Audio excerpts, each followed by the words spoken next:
Assalamualaikum warahmatullahi wabarakatuh. Ikuti dan kunjungi channel YouTube Maulizul Akbar NAD.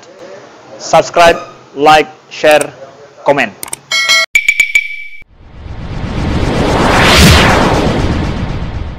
Tentang fadilah puasa Nabiullah Daud alaihi salam.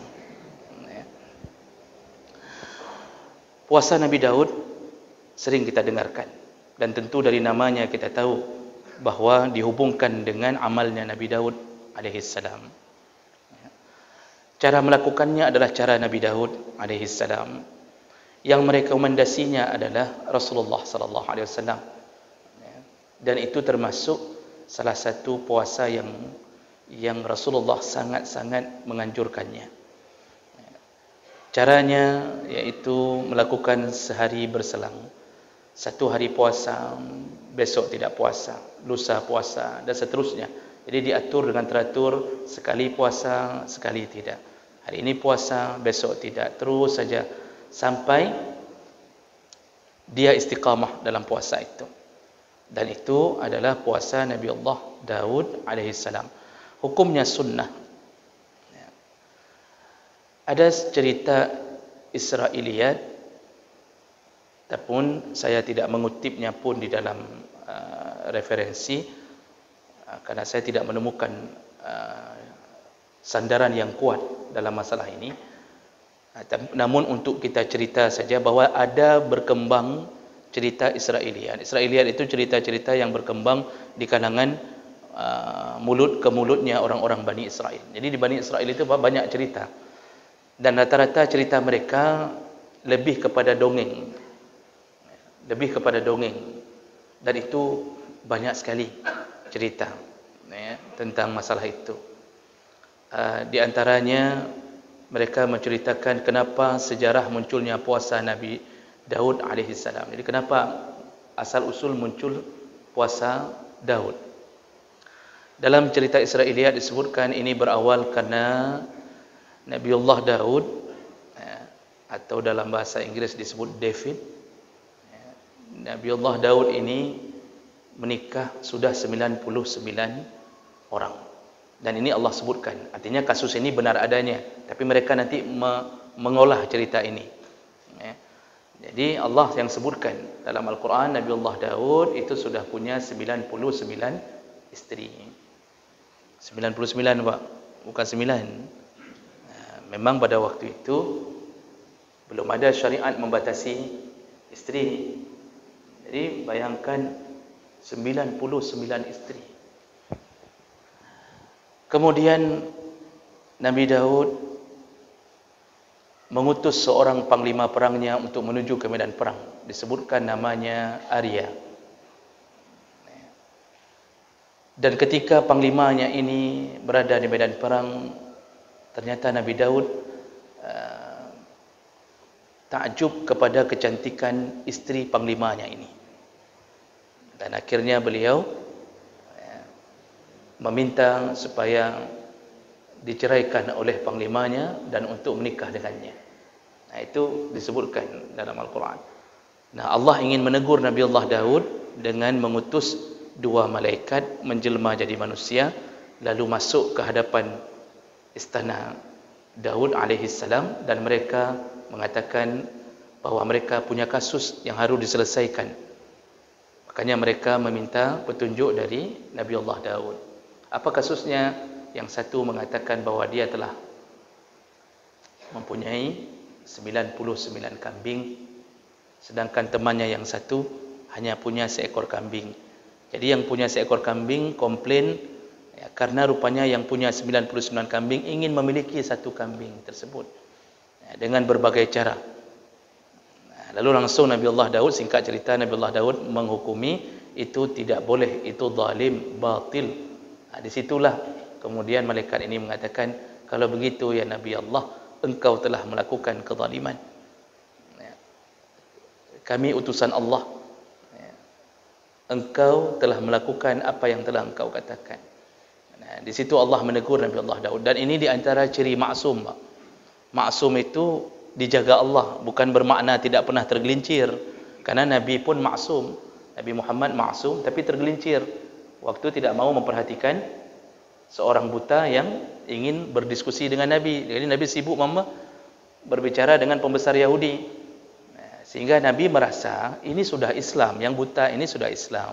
Disebutkan Abdullah bin Ummi Maktum pada waktu itu, ini sudah Islam. Ini dulu yang mau diutamakan untuk masuk Islam, pembesar-pembesar kafir ini. Langsung Allah tegur, abasa wa tawalla. Begitu juga Nabiullah Daud. Jadi bukan tidak pernah tergelincir, tetapi segera dijaga oleh Allah. Para nabi itu semua dijaga oleh Allah. Kita ini tidak maksum walaupun nama kita maksum. Ya. Kita kalau jatuh dalam maksiat, dia sudah jatuh. Jatuh begitu saja. Tapi Allah memberi harapan kepada hamba yang sudah jatuh dalam maksiat, maka jangan berputus asa, bertaubatlah sebelum ajal itu datang. Jadi sebenarnya Allah itu sayang bukan hanya ke nabinya. Allah itu sayang sampai ke kita, Pak. Walaupun kita tidak maksum, namun semua kesalahan kita bisa dihapus hanya dengan taubatan nasuha. Jadi besar kesempatan itu. Jadi jemaah melakukan Allah, semenjak itu Nabi Daud bertaubat setelah ditegur, dan untuk membalas rasa bersalahnya, dosanya di hadapan Allah, dia mulai melakukan puasa Daud. Di situ kata Israiliyat, orang-orang Bani Israel mengarang cerita itu, dan tidak ada, wallahu alam, tidak kita temukan satu referensi kuat yang mengatakan cerita itu sahih. Jadi menurut Rasulullah SAW, memang Allah yang syariatkan kepada Nabi Daud untuk berpuasa sehari selang, tanpa didasari dengan cerita itu. Nah, jemaah melakukan Allah Subhanahu Wa Taala, hati-hati membaca satu cerita yang kita mungkin tidak tahu verifikasi cerita itu. Bisa jadi cerita itu adalah bahagian daripada Israiliyat yang berkembang, dan biasanya kita suka dengan cerita-cerita seperti itu. Jadi dari SD kita sudah diajarkan bahawa Nabi Ayyub alaihissalam itu sakitnya sampai tinggal tulang dan hati. Itu cerita guru-guru agama di SD itu sampai ke situ, Pak. Jadi Nabi Ayyub itu sakit, semua habis dagingnya, kulitnya, yang tinggal cuma tulang dan hati. Dan itu pun hati itu bergerak-gerak untuk menyebut nama Allah Subhanahu Wa Taala. Nah, silakan baca tafsir, silakan baca cerita-cerita yang sebenarnya itu tidak sampai begitu Allah menyiksa nabinya. Tapi cerita itu berkembang, ya. Jadi dan itu banyak sekali dikatakan dalam kitab Al-Israiliyat wal Mawdu'at. Itu ada satu kitab, Israiliyat wal Mawdu'at, cerita-cerita Bani Israel dan palsu, yang palsu-palsu. Itu disebutkan mereka juga menceritakan Nabi Lut alaihi salam, karena anak perempuannya tidak ada yang mau menikahi mereka, karena dia berada di tengah-tengah kaum homoseksual, maka akhirnya Nabi Lut sendiri yang berhubungan dengan anaknya.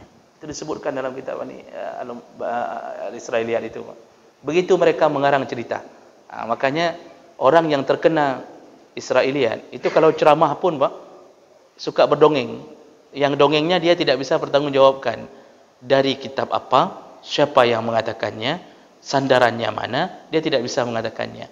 Maka jadilah sebahagian orang kadang-kadang berdongeng. Yang lebih parah bukan Israiliyat, tapi memang buat sendiri, tidak berasal dari kalangan Israiliyat. Itu buat sendiri, itu lebih parah lagi. Dan itu kadang-kadang bisa membohongi orang awam. Saya terkejut ketika mendengarkan cerita bahawa sejarah masuknya mazhab Syafi'i ke Aceh, ke Indonesia, itu katanya ada 4 kapal, satu kapal satu mazhab. Jadi 4 kapal masuk ke Indonesia, satu kapal satu mazhab. Jadi ada 4 kapal 4 mazhab. Lalu kemudian di tengah lautan semuanya tenggelam kecuali kapalnya mazhab Syafi'i. Jadi di situ penuh dengan kitab-kitab setiap mazhab. Itu diceritakan di atas mimbar ketika khutbah Jumat. Luar biasa. Jadi saya terkejut begitu beraninya berbohong. Jadi akhir cerita di ujung dikatakan bahawa Allah tidak ridha kepada yang 3 mazhab lain. Yang Allah ridha cuma yang mazhab Syafi'i. Semuanya ditenggelamkan. Makanya yang masuk ke sini hanya mazhab Syafi'i. Subhanallah, mencintai mazhab Syafi'i boleh-boleh saja, tidak ada larangan. Salah satu daripada mazhab silahkan amalkan, ya, karena semua berdasarkan dalil. Namun ketika berubah menjadi orang yang terlalu fanatik sehingga membuat karangan cerita, berhati-hatilah bahwa kita telah melakukan kebohongan di atas nama agama. Itu ada juga yang menceritakan, mungkin karena fanatik sekali, kita bermazhab Syafi'i tapi tidak sampai begitu. Ada yang fanatik sekali mengatakan Imam Syafi'i itu dicintai oleh Nabi SAW dibandingkan dari mazhab yang lain. Kemana-mana Nabi pergi, Imam Syafi'i lah yang menuntun kudanya. Itu cerita, Pak. Dan itu beredar. Kenapa, Pak, kalau solat di masjid-masjid yang jauh-jauh dari informasi, ya, itu diceritakan di antara 4 mazhab Imam Syafi'i yang paling cintai Rasulullah. Jadi Imam Syafi'i kemana pergi Nabi mengikuti dan menuntun kudanya. Rasulullah meninggal 11 Hijriah, Imam Syafi'i lahir 150 Hijriah. Pajantro Imam Syafi'i yang nuntun kuda Nabi. Ditipu orang awam, Pak, subhanallah, ya, sehingga menjadi sangat melekat bahwa yang lain tidak benar semuanya. Artinya hal begini seharusnya menjadi sumber kehati-hatian bagi orang yang merasa dirinya orang saleh, orang alim. Jangan terbiasa untuk melakukan kebohongan di atas orang awam. Kabarkan. Dan begitu juga kita orang yang sudah saleh, yang sudah alim, kabarkan sesuatu berdasarkan kejujuran. Selalu saya ulang-ulang, jangan tutupi kebenaran. Jadi jangan merasa yang kita sampaikan paling benar lalu kita tutupi, ada pendapat lain, kita tidak pernah kabarkan. Nah, ini tidak jujur secara ilmiah, tidak jujur secara ilmiah. Sedangkan dalam kitab-kitab paling dijunjung tinggi kejujuran. Bapak boleh buka kitab apa saja. Contoh dalam mazhab Syafi'i, ulama-ulamanya sangat jujur, Pak. Sangat jujur. Jadi kalau mengatakan pendapat mazhab yang lain itu disebutkan. Coba buka kitab Majmu' Syarah Muazzam, Imam Nawawi dengan jujurnya mengatakan menurut ulama-ulama kami Asy-Syafi'iyah, namun menurut sahabat-sahabat kami dari mazhab Hanafi, dari mazhab Maliki, itu digambarkan. Namun di ujung ketika mengatakan bahwa kita lebih cenderung kepada pendapat kita, itu biasa, semua orang pasti begitu. Tidak ada yang bisa mengambil kesimpulan secara netral, secara umumnya. Nah, ini cerita Israiliyat yang berkembang tentang puasa Daud. Baik, Bapak Ibu yang Allah muliakan, untuk berpuasa Daud itu ada ketentuan, ada syarat umum untuk melakukan puasa Daud. Yang pertama, harus dilakukan berselang-selang. 1 hari selang, 1 hari selang. Itu ketentuannya.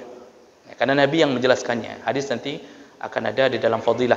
Nabi yang langsung mengatakannya, yasumu yauman wa yuftiru yauman. Nabi Daud itu kalau puasa 1 hari, kemudian dia berbuka 1 hari. Artinya 1 hari puasa, 1 hari tidak. Maka tidak dianggap puasa Daud kalau hari ini puasa, 2 hari tidak puasa. Lalu hari ketiga puasa, lalu tinggalkan lagi, lalu puasa lagi, nanti berselang 2 hari, ada yang berselang 3 hari, galak-galak aja.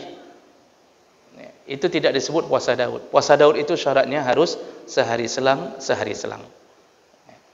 Nah, kemudian tidak boleh dilakukan pada hari-hari yang diharamkan. Tidak boleh dilakukan pada hari-hari yang diharamkan. Jadi begitu bertemu dengan hari yang diharamkan, Idul Fitri, Idul Adha, Ayyamut Tasyriq, hari-hari tasyrik, itu harus berhenti. Semua puasa harus berhenti. Tidak boleh dilakukan di hari yang diharamkan. Nah, kemudian syarat ini yang ketiga, tidak boleh orang memilih puasa Daud seandainya gara-gara dia melakukan puasa Daud menyebabkan dia lemah beribadah di atas yang wajib. Jadi ketika hari puasa dia enggak ke masjid untuk berjamaah. Ketika hari tidak puasa, sudah muncul. Kenapa? Kita tanya, kok bisa begitu, Pak? Kemarin saya puasa, tak sanggup berjamaah. Jadi ada yang tidak salat wajib karena melakukan puasa Daud. Berarti dia melemahkan dirinya dalam ibadah yang lain. Ketika hari tidak puasa, besoknya dia datang, lalu dia melakukan ibadah lain dengan semangat. Berarti puasa Daud bagi dia telah membuat dia terhalang untuk melakukan ibadah lain. Bagi tipe orang seperti ini, itu tidak dianjurkan mengambil puasa Daud. Tidak dianjurkan. Jadi jangan gara-gara ibadah sunnah yang wajib tertinggal. Karena apapun cerita, tidak ada yang bisa mengalahkan pahala wajib. Tidak ada.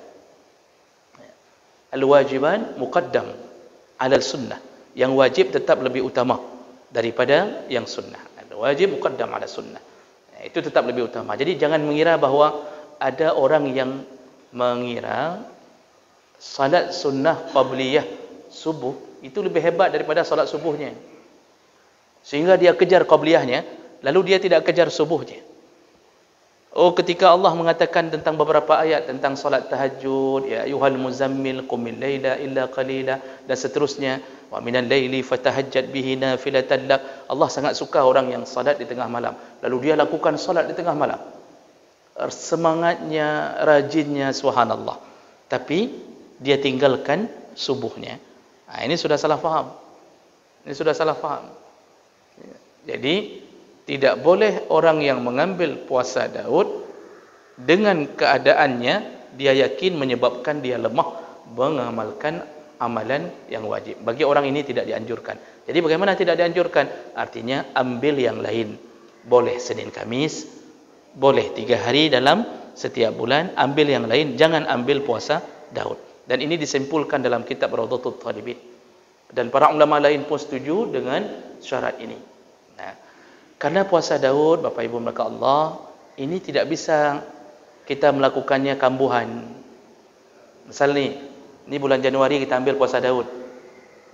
Karena kita baru keluar gaji 13. Lalu kemudian kita senang dapat bonus setiap tahun. Kita ambil puasa Daud di bulan Januari. Bulan Februari kita tidak melakukannya. Itu tidak disebut juga dengan puasa Daud yang suka-suka kita. Artinya ini satu jalan. Senin Kamis satu jalan, yang ini satu jalan. Mau ngambil ini, maka istiqamah dalam ini. Nanti dibicarakan dan saya cantumkan di dalam hasil pencarian saya tentang mana yang lebih utama, mengambil puasa Daud atau mengambil Senin Kamis. Ternyata para ulama semua menjawab, yang dilihat bukan mana lebih utama karena fadilahnya. Yang dilihat sesanggup apa kita melakukan konsekuensi melakukan itu. Kalau kita yakin tidak bisa istiqamah di puasa Daud, maka ambillah Senin Kamis. Yakin kita itu gimana Pak? Bukan karena malas. Kita merasa diri, rambut sudah putih, jenggot putih, bulu-bulu hidung sudah putih. Kita lutut sudah tidak mampu, lambung kata dokter sudah akut, jantung sudah berdetak-detak. Itu dari dulu. Kemudian bermasalah, kalau kita puasa bermasalah dan kita yakin nggak bisa istiqamah, maka pilihannya jangan ambil puasa Daud, lebih bagus istiqamah pada Senin Kamis. Yang dilihat adalah sanggup istiqamah atau tidak. Itu lebih utama. Sehingga Imam Nawawi mengatakan berdasarkan hadis Nabi, mengambil sesuatu yang lebih ringan tapi istiqamah itu lebih baik daripada mengambil yang berat tapi tidak bisa istiqamah. Jadi kalau orang tanya, lebih bagus saya puasa Daud atau puasa Senin Kamis? Lihat pada diri sendiri. Karena dulu Abdullah bin Amir, itu ketika Abdullah bin Umar ketika ingin melakukan puasa terus-terusan, Rasulullah sudah nasihati jangan sepanjang tahun puasa. Namun beliau ingin melakukan anjuran Nabi. Nanti hadisnya ke depan kita ini kan, anjuran Nabi yang mengatakan kalaupun engkau ingin berpuasa sehebat-hebatnya puasa, puasalah Daud 1 hari puasa, 1 hari tidak. Dan beliau mengambil ini dalam catatan para ulama. Sahabat ini kemudian menyesalinya. Arti menyesal bukan menyesal karena puasa, menyesal tidak bisa istiqamah di waktu tuanya. Karena kita waktu tua itu nggak sanggup lagi puasa Daud, Pak. Apalagi yang kena diabetes, asam urat, kolesterol. Itu bagaimana hari ini puasa, pingsan, besok baru sadar, besok pingsan lagi, Pak. Baru sadar lagi. Udah coba-coba nggak sanggup. Dokter mengatakan bahwa baik puasa. Dia mengatakan saya ingin istiqamah dari muda, saya sudah ngambil puasa Daud. Ternyata di waktu tua nggak bisa istiqamah. Nah, para ulama mengatakan Abdullah merasa menyesali kenapa melakukan ini, waktu tuanya dia tidak mampu untuk istiqamah. Namun bukan bermakna kita berandai-andai kayaknya nggak sanggup sampai tua, nggak sanggup. Karena kita belum tentu tua. Apalagi masa-masa Covid itu banyak yang tidak sampai tua. Jadi jemaah maka Allah, ini sesuai dengan keyakinan sanggup tidak. Jangan kambuhan, jangan dilap-lap. Minggu ini puasa Daud, kemudian tak puasa lagi. Lalu minggu depan ambil puasa Senin Kamis, lalu ambil puasa Daud lagi. Itu tidak dianjurkan yang begitu. Jadi jemaah maka Allah, ini ketentuan dari puasa Nabiullah Daud alaihissalam. Kita bahas hanya satu fadilah. Berapa menit lagi Ustaz? 10 menit. Kita cukupkan satu fadilah di malam ini dari puasa Daud. InsyaAllah kita sambung di pertemuan yang akan datang. Orang yang melakukan puasa Daud, ini fadilah pertama, yaitu yang melakukan puasa sunnah Nabi Allah Daud alaihissalam, dia telah berpuasa seutama-utamanya puasa, seafdal-afdalnya puasa sunnah. Tidak ada yang lebih afdal daripada puasa Daud. Jadi kalau sederhananya bahasa kita, itu yang fadilah kita kabarkan Senin, Kamis, Ashura, itu semua puasa sunnah dikalahkan oleh puasa Daud alaihissalam. Dan ini diambil kesimpulan berdasarkan hadis Nabi. Ada beberapa hadis Nabi. Yang pertama, hadis riwayat An-Nasa'i dengan derajat yang sahih dari Abdullah bin Umar qala Rasulullah sallallahu alaihi wasallam, Rasulullah berkata, afdalus siyam siyamu Daud alaihi salam, kana yasumu yauman wa yuftiru yauman. Sebaik-baiknya puasa. Jadi Rasulullah sudah memakai bahasa di antara puasa sunnah yang terbaik adalah puasa Daud alaihi salam, yaitu berpuasa sehari, berbuka sehari. Lalu dalam riwayat yang lain juga dari Abdullah bin Umar qala, ukhbira Rasulullah sallallahu alaihi wasallam anni aqulu wallahi la asuma an-nahar wa la aquma al-lail ma'ishtu. Jadi sampai kabar ke Rasulullah, kata Ibnu Umar, bahwa aku telah bersumpah aku akan berpuasa sepanjang siang hari setiap hari, dan aku akan solat di malam hari terus-terusan. Selama aku hidup aku akan terus-terusan puasa, terus-terusan sepanjang malam aku akan melakukan qiyamul lail. Artinya dia solat terus-terusan. Jadi nanti dalam hadis lain disebutkan sehingga dia tidak pun lagi menyentuh istrinya. Siang puasa, malam enggak mau tidur, terus solat tahajud sampai subuh, besok puasa lagi. Menyentuh istri pun tidak sempat. Nah, telah sampai kabar itu kepada Rasulullah sallallahu alaihi wasallam.